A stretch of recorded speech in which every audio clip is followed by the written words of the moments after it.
بسم اللہ الرحمن الرحیم۔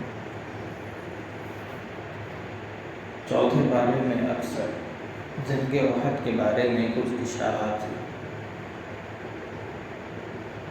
ابھی جو آیتیں پڑھی گئی ہیں اس کے اندر سب سے پہلے تو اس بات کا اشارہ دیا گیا ہے کہ اس دنیا کے اندر جتنی بھی چیزیں اور ملکیت ہیں وہ اللہ رب العزت ہی اس کے مالک ہیں۔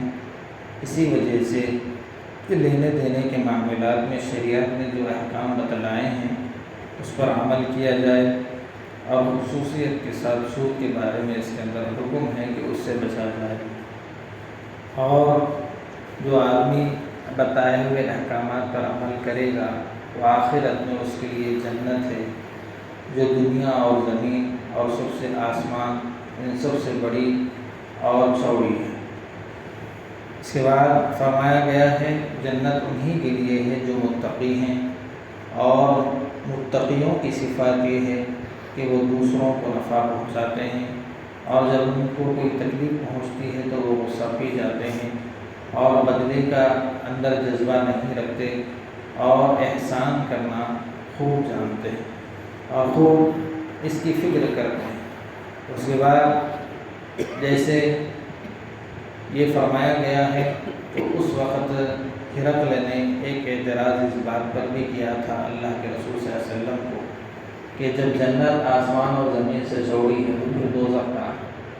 تو اللہ کے رسول صلی اللہ علیہ وسلم نے جواب دیا اللہ تعالیٰ کی قدرت ہر چیز پر غالب ہے کہ جس طرح دن آنے سے شام یعنی رات ختم ہو جاتی ہے، رات کہاں جاتی ہے، اور اسی طرح رات کے آنے سے دن ختم ہو جاتا ہے، تو اس طرح اللہ رب العزت کی قدرت کے مالک ہیں کہ وہ جہاں چاہتے ہیں جس چیز کو چاہتے ہیں جیسے چاہتے ہیں پیدا کرتے ہیں اور رکھتے ہیں۔ اس کے بعد جنگ احد کا تذکرہ آنے کے بعد اس کے اندر جیسے کہ بتایا گیا ہے کہ ہر چیز کے اعتبار سے جس وقت مسلمانوں کو ظاہری اعتبار سے شکست ہوئی تو مسلمانوں کے دل کچھ ٹوٹے، تو اللہ رب العزت فرما رہے ہیں کہ ایسا نہیں ہے کہ ہم مسلمانوں کو شکست دینا چاہتے ہیں، بلکہ ایسا ہوتا ہے کہ ہم دونوں جماعتوں کو الگ الگ کرنا چاہتے ہیں اور آزمانا چاہتے ہیں کہ کون ایمان میں پکے ہیں اور کون ایمان میں نہیں۔ اس لیے کہ منافق اعتراض کرنے لگے کہ مسلمان تو شکست کے اوپر نظر آنے لگے اور بہت سارے مسلمان مارے گئے، تو ان منافقین سے کہہ دو کہ اگر موت وقت پر مقدر ہے، اگر آدمی گھر پر ہو تو جہاں پر بھی موت ہو اس کو وہاں لا کر اس کو موت دی جائے، اور آپ کا جنگ میں آ کر مرنا گویا یہ آپ کا ارادہ نہیں تھا بلکہ اللہ رب العزت کی طرف سے طے کردہ معاملہ تھا۔ اور اس کے بعد یہ فرمایا کہ جب دونوں ایمان والے الگ ہو جائیں گے تو پھر اب ایمان والوں کو ان کے ایمان پر جمنے کی وجہ سے آزمائش میں پکے اترنے کے بعد ہم ان کو ہر طرح کی نوازشات سے مالا مال کریں گے، جیسا کہ ان سے پہلے قوموں کا مسئلہ بھی یہی ہوا کہ حضرت عیسیٰ علیہ السلام مظالم کے سہنے کے بعد ان کو ساری دنیا کے اوپر بادشاہت عطا کی گئی تھی۔ حضرت موسیٰ علیہ السلام کے معاملے میں بھی فرعون سے ظلم سہنے کے بعد کچھ دیر آزمانے کے بعد پھر ہم نے ان کو بادشاہت عطا فرمائی تھی۔ اسی طرح اللہ کے رسول صلی اللہ علیہ وسلم کے ساتھیوں کو بھی ہم خوشخبری سناتے ہیں کہ ان کے تھوڑی دیر آزمانے کے بعد بھی ہم ان کو دنیا کے اندر بہت ساری چیزوں کے اوپر مالا مال عطا کریں گے۔ اس طرح کی باتیں قرآن کے اندر بتائی گئی ہیں۔ جنگ احد کے اشارے یہ بھی بتائے گئے ہیں کہ اس کے اندر اللہ کے رسول صلی اللہ علیہ وسلم کے وفات کی یعنی شہید ہونے کی خبر ملی تو کچھ صحابہ کے دل ٹوٹ چکے تھے۔ اللہ رب العزت فرما رہے ہیں ایسا نہیں ہے کہ نبی کے جانے کے بعد نبی کی بات بتلائی ہوئی بات کو ہم لوگ چھوڑ دیں، بلکہ نبی نے جو بات بتائی ہے یہ اللہ کے حکم سے اللہ ہی کے حکم کو سنایا ہے، اور آپ کو نبی کے دنیا سے چلے جانے کے بعد بھی اس کے اوپر عمل کرنا ہے اور نبی کے رہتے ہوئے بھی عمل کرنا ہے۔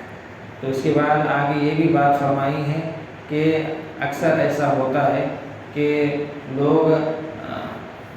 یہ سمجھتے ہیں کہ نبی کے رہتے ہوئے کہ وہ لوگ آزمائش میں کھڑے اترنے کے بعد کہ نبی کے چہیتے نہیں ہیں، بلکہ ایسا ہوتا ہے کہ جنگ احد میں کچھ صحابہ نبی کی موت کی خبر سن کر میدان چھوڑ کر جانے کی فکر میں تھے، تو اللہ رب العزت نے کہا کہ ہم ان کی خطاؤں کو بھی معاف کرتے ہیں، کیونکہ وہ نبی کی خبر سن کر چلے گئے تھے۔ اور اس کے بعد فرمایا کہ بھئی ہم تمہارے اندر ایک ایسا عظیم اور رہنما اور بڑا انقلاب برپا کرنے والا نبی بھیجا ہے سارے عالم کے لیے، کہ جو خصوصیت کے ساتھ ایسی جہالت اور تاریکی سی امت کو نکال کر انسانیت کی زندگی انہوں نے بخشا ہے۔ اس کے بعد غنیمت کے مال کے بارے میں تذکرہ کیا کہ غنیمت کا مال چونکہ کچھ لوگوں کے دلوں میں ایسا آیا تھا کہ جنگ احد میں کچھ چیزیں کمی ہو گئی تھی، تو کچھ لوگوں کے دلوں میں آیا تھا کہ اللہ کے رسول صلی اللہ علیہ وسلم نے شاید اس چیز کو لیا ہے، تو اس کے بعد حکم آیا ہے کہ بھائی خصوص غنیمت کے مال کو اور غلط طریقے غیر منقسمہ جو مال ہوتا ہے اور خیانت کرنے کے معاملے میں انبیاء کو سب سے زیادہ محفوظ رکھا جاتا ہے، اور یہ تو محمد عربی صلی اللہ علیہ وسلم ہے، ان کو تو ہم زیادہ احتیاط کراتے ہیں اور یہ خود کرتے ہیں۔ اس کے بعد یہ فرمایا کہ جو کوئی بھی دنیا کے اندر خیانت کرتا ہے یا چوری کرتا ہے تو قیامت کے دن وہ اسی مال کو اپنے گردن پر بوجھ کی طرح اٹھائے ہوئے آئے گا۔ اس طرح کی بات اس میں بتا